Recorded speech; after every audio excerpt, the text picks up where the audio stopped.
ব্যাপারটা এমন না যে আল্লাহ লিখে রেখেছেন বলে আপনি বেছে নিচ্ছেন। যেহেতু আপনি এটাই বেছে নেবেন তাই আল্লাহ আগে লিখে রেখেছেন। এখানে পছন্দ আপনার, তবে আল্লাহ আপনার পছন্দ জানেন। যেমন ধরেন একটা রাস্তার মোড়ে আসলেন, সামনে 5টা রাস্তা, রোড নাম্বার 1, 2, 3, 4, 5। এখানে পছন্দ আপনার, বেছে নিতে পারেন রোড নাম্বার 1, 2, 3, 4, 5। আপনি গেলেন রোড 2-এ।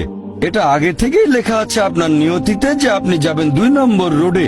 ব্যাপারটা এমন না যে আল্লাহ লিখেছেন বলে আপনি করছেন। যেহেতু আপনি এটাই বেছে নেবেন তাই আল্লাহ আগে লিখে রেখেছেন। তাহলে পছন্দ আপনার।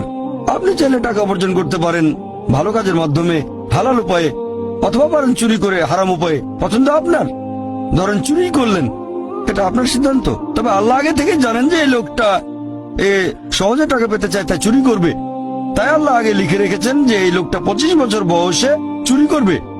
এখানে দোষটা কার? দোষ আসলে আপনার। তবে আল্লাহর আছে ইলমে গায়েব, তাই তিনি আগেই লিখে রেখেছেন।